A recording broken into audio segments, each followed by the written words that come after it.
name is Melissa and welcome to Introvert Reads. If you guys are new, my name is Melissa and I am a new booktuber. I'm here on YouTube and I talk about books, and sometimes I do talk about anime and video games. So if you guys would like to see stuff like that, please subscribe to me. And let's dive into today's video. We're going to be doing a June wrap-up. So without further ado, let's dive right in. So the first books I'm going to be talking about they're going to be ebooks. So I will put up a picture over here on what the cover looks like. So the first book that I borrowed was Beach Read by Emily Henry. And I give this 4 stars on Goodreads. And if you guys are not following me on Goodreads, please do. The link is in the description below. And Beach Read is about 2 characters named Gus and January.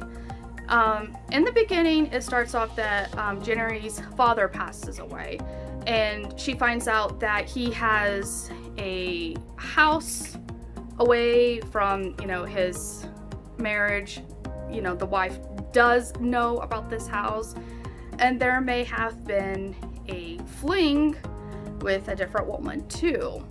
And so January is rightly confused about what all happened, and she goes to this house by the beach and she starts to try to uncover her father's secret, I guess. But her job is an author. She is a renowned author and she is in a writing slump. So I think it is her editor. They're trying to get her to write again. Like, you need to write, we got a deadline, you need to get going. So she's trying to do this and trying to figure out her father's stuff. And her neighbor happens to be Gus, and Gus is another author too. But they know each other from the past, and they're kind of like rivalries in a way. And he's in a writing slump as well. So the two come up with a plan that, January writes romances. She's not feeling the romance vibe because she saw her parents in that light of, perfect marriage. They had the perfect love. She saw them in that light, and she doesn't have that light anymore. So she doesn't want to write romances anymore, but instead she wants to write fiction, general fiction, and that's what Gus does. But Gus is in that slump as well, so he wants to take on January genre's romances. So they have to write each other's genres within a course of, I think, a few months. And if they succeed rewriting their genres, their opposite genres, that the other people have to promote the book, and that's kind of like how they win. But every weekend they have to teach each other, what they do and how to learn from, experience and stuff like that. So, like, for example, January will take him out on a date. This is what we do on dates. This is how romance is used, yada, yada, yada. And Gus would take her to something else where he gets information for his plot of a book. So that's what they do. So I gave this 4 stars. This was actually a very, very fast read for me. It was very fluid right on through. So if you guys are interested, definitely give this a shot. The next book that I read online is The Worst Best Man by, I'm gonna have to look, Mia Sosa. I totally forgot. I had it in my head and I'm just like, what was it? Mia Sosa. And I gave this book 3 stars on Goodreads. And so it starts off with, and this is a romance book. You guys know that my romances is my thing. So it starts off with Max waking up from a really partying out night. I think it was like a bachelor night. I'm not entirely sure. But him and his brother Andrew got drunk, and Andrew is the groom of the wedding, and he was texting Max saying, hey, what you said last night was very clear to me. I don't want to do this wedding. Can you please tell the bride that it's off? So Max doesn't remember what he said to his brother. So now he has to go and tell the bride the wedding is off. And her name is Carolina, or Lena in the story. And you have to excuse the laughter. Michael is currently editing one of my videos right now, and he thinks we're really, really funny. So, continuing on. So, Max tells Lena that the wedding is off, and she's pissed. And you fast forward probably like a couple years later that Lena is a wedding planner. And she was doing this wedding. And this gal named Rebecca, you'll have to excuse me again, my dog is here. Hi! You're gonna join in the video? So Rebecca reaches out to Lena, says that, you know, she's basically like the CEO of this hotel and that she wants to incorporate wedding services in them. And she wants to kind of like do an interview with her to see if she would be a right fit. So she goes into the interview, and not only who was there was Max and the brother Andrew. They are marketing people for the hotel. And Rebecca decided that one of the brothers has to work with Lena and kind of like compete against each other and see who's going to be the best wedding planner for the service for the hotel. So Max and Lena are in a team and they have to work together. So I do like Max. I do like him. He was very mature in the book. I really liked Max. Lena, not so much, because she still had a grudge against what happened in the past.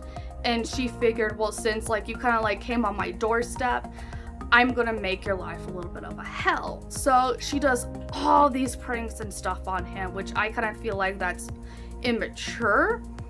But it wasn't Max that did it, it was Andrew, you know? So I was just like, you know, I didn't feel like that was okay. But she did reconcile with Max, said, okay, you know what, yeah, that's not what I should have done.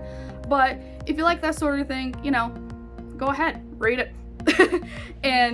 But I do like, there is some steamy scenes in here, which were okay. They were like short but sweet, you know, for my taste. And you know, at the end, I felt like it kind of like went really fast at the end. So maybe just a little bit longer would have been great, but that's okay. I still very much enjoyed this read. It was good, and I do recommend this book to you guys. And now I'm going to start with the physical copies. So the next book that I read was Flirtation Walk by Siri Mitchell. And I got this from the, the Intro for Retreat subscription box. If you guys have not watched that video, I will leave a link hopefully up here and a link in the description for sure down below.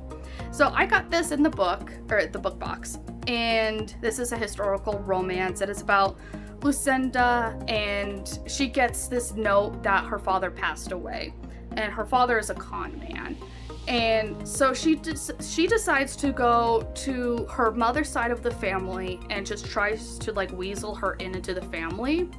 And her mother has long passed away. So she's trying to fit into the family, but she just like fits in like perfectly. Like she didn't even have to like fake her way in. She just fell right in. And then you got this guy named Seth. I know I'm looking at the book because I completely forgot. So Seth is a cadet in the army that's in town. And he gets the news that when his mom passed recently, the farmland that she had went to the sister. And the sister sold the land to this guy that was coming through town. Well, he was a con man. And she lost this money, you know, and so she writes to her brothers, this is what happened, and Seth is pissed, and he's just like, you know, I should have been there for my sister, I need to go to my sister, but he can't do that because of his ranking in the army. So he has to lower his rank down in order for him to go and help. So he made it wasn't like his choices, because his friends in the academy were helping him lower the rank. So they were like doing stuff to his clothes. You need to like stop studying. You stop doing this. You know, you're a perfect guy. You need to stop doing that right now if you need to get lowered and to get yourself out. So I gave this 2 stars, and not the only thing, there's a couple of reasons why. Is in the beginning it was fine, and then I got to like the middle, and then I just kind of like I wasn't really focused anymore. Like, I liked Lucinda's point of views. I did not like Seth's point of views. It was just kind of boring, and the stuff that he was doing was, I know they're not A-okay, that's part of the plot. I was just like, oh, you should have done that kind of thing. But there were some things that happened that just like kind of didn't make any sense to me. So maybe I just wasn't in my right mind during this book, but I just kind of skimmed it in the end. So just so I know like what happens. But yeah, I just felt like, wait, what? That didn't make sense. When you have like 2 different reactions to your what, and then you got, wait, what? Like, you're thrown off by this like plot twist what, and then you got this what, you're just like, wait, I'm confused, what happened right here? So there's like information, so I didn't really understand it, but that's just my take on this book. You guys are more than welcome to read this. It is a good 400 pages, something like that, 300, 350. It is a good read, so if you want to give this a shot, go on ahead and do that. The next book that I'm going to be talking about is Of Curses and Kisses by Senhaya Menon. Sorry. So this is a romantic comedy fiction. It's a spin-off of Beauty and the Beast. And that drew my eye because if you guys have not known, I think I said this like in like one of my past videos, that I wasn't a fan of Beauty and the Beast when I was growing up. I didn't really like Disney princesses. I was more of the Lion King fan, and I loved Lion King. I didn't really care about princesses. Now, The Little Mermaid, I'll make an exception on that because she's like a mystical creature kind of thing. So I always liked The Little Mermaid and the swimming and stuff like that, but I can't swim for the life of me. So not the point. But now that I'm older, now Beauty and the Beast is just like, oh, you know what? That is a really good story. I don't know why I didn't like it in my childhood. Probably because I didn't like reading that. I couldn't read for the life of me. Now I'm better. So, Of Curses and Kisses, I gave this 3 stars, and I had high hopes. So let's get into the plot of the story. So you got 2 princesses. You got Princess Jaya, and then you got the little sister. I think her name is Isha. And so the princesses are sent to kind of like a boarding school in the mountains in Colorado, and that's actually where the author is from. She says that she lives in Colorado, so maybe she got inspired by the mountains here. So they are sent to this boarding school to get away from these bad rumors of what was happening to the little sister in India, I believe. And so they're trying to escape.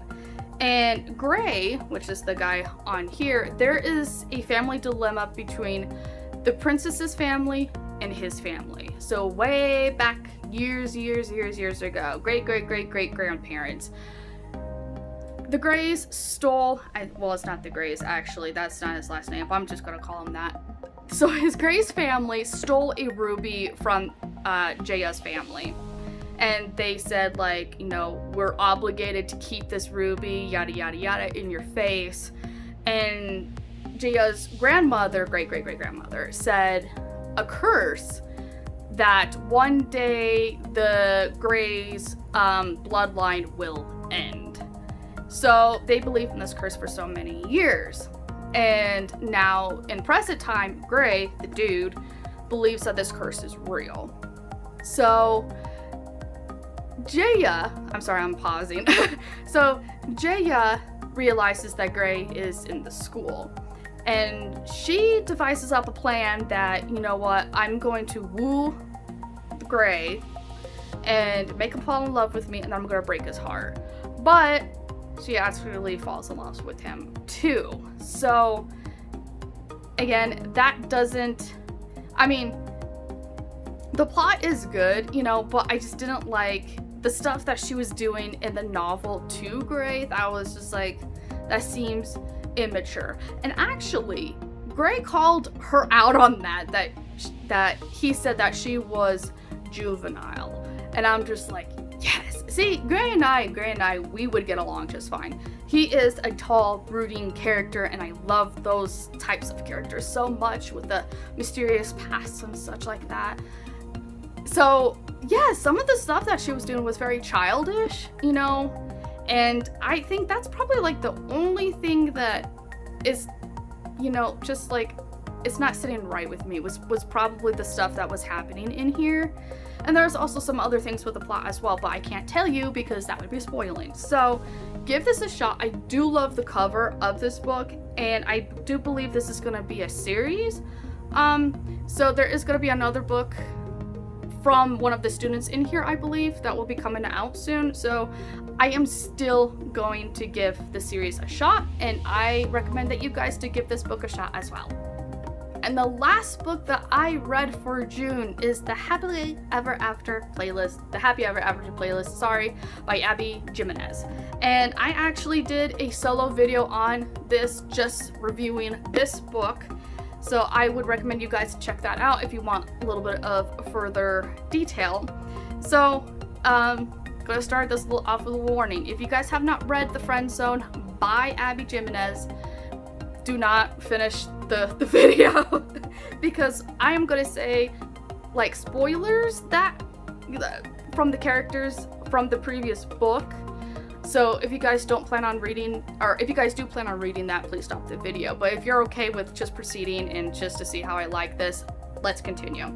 So I did give this 4 stars because I really enjoyed this book so much. So yes, this is another romance novel, and because it has playlist in the title, there is actual playlist in the book. It's like right at the end of it, and it has 46 tracks. So what I did was on Spotify, I went on there, got all the tracks on there, made it into one playlist. And every chapter is a new track list. So chapter 1, you do track 1, and then you keep going on to the next ones and the next ones. So I did believe I said it. I gave this one 4 stars. So this is about a gal named Sloane, and this takes place 2 years after the Friend Zone. Sloane lost her fiance in an accident, and she has not really gotten over it. She's still stuck in that depressing mood thing, and she's driving down the road and she almost hits a dog, and the dog decides, well, hey, I'm gonna jump in your car. Hey, you got a sunroof, I'm gonna go inside your sunroof and say hello. So that's what he does, and she's freaking out, and I mean, why not? Because you almost hit the dog and the dog decides to jump in your car and you're still freaking out. Yeah, I'd be panicking too. So once that was ended, she tries to find the owner of the dog, and his name is Tucker. So if I mention Tucker, that's him. So microchipped phone number on the caller tag. She calls the owner and nobody picks up the phone. So 2 weeks go by and she decides, you know what? I've been calling the owner so many times. The dog has gotten sick that she had to take him to the vet. You know what? This is gonna be my dog. So later, the owner contacts her. His name is Jason. Jason was out of the country and his phone died. So he gets his phone charged and he gets all these messages. And he calls Sloane back and he's just like, hey, can I have my dog back? And she's like, no, you have to prove to me that you love your dog. So he proves that he loves his dog, but the problem was he is not back in the country yet. So she would have to keep Tucker for a little bit while longer. So during that time that he's absent, Jason and Sloane are constantly texting each other and calling each other, and they're flirting with each other, and the relationship grows from there. And guys, I totally loved this book. Oh my goodness. I am sad I didn't read The Friend Zone, but I'm okay with not reading it. But Abby is gonna have another book out here in 2021, so I'm very excited to read what's coming next, because this was actually very, very creative. I'm gonna give her kudos to this on that. It's really good. So if you guys love dogs and you guys love romance, you know, why not give this one a shot too? And there you guys have it. That is what I read in June. Not what I expected from my list. You know, I had like 7, 8 titles, and I've only read 5 or 6. It was still a good month, but I hope that this month for July that it will grow even more. So guys, if you guys like the content, please like this video, please subscribe to me, hit the notification bell to know when my next video is coming out, and I will see you guys later. Bye!